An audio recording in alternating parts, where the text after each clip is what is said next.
But first, let's look at how this young artillery officer from Corsica used Stoic principles to become one of the most powerful men in history. Let's start with what might be his most impressive quality: his absolutely insane self-discipline.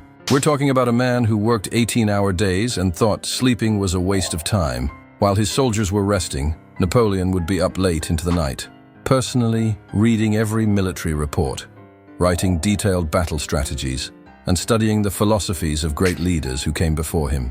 And this wasn't just about working hard. Napoleon had this laser-like focus on preparation. He once said, "Space I can recover, time never." He lived by this idea that success comes from preparing for every possible scenario before it happens. There's a famous story of his officers finding him alone at 3 a.m., surrounded by maps and reports, planning out battles that wouldn't happen for months. This connects directly to what Marcus Aurelius, one of the great Stoic philosophers, taught. You have power over your mind, not outside events. Realize this, and you will find strength. Napoleon took this to heart. He couldn't control when or where he'd have to fight, but he could control how prepared he was when that moment came. But perhaps even more impressive than his work ethic was his emotional control. This is where Napoleon was truly a master of Stoic principles. Picture this.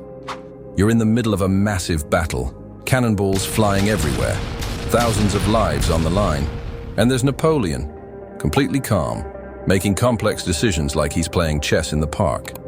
The Battle of Austerlitz is the perfect example. Napoleon deliberately made his army look weak and disorganized. He even ordered a retreat, making his enemies think he was afraid. The entire time, other generals were panicking, but Napoleon kept his cool.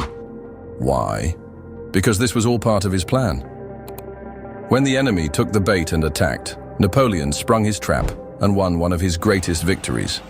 As the Stoic philosopher Epictetus said, "It's not what happens to you, but how you react to it that matters."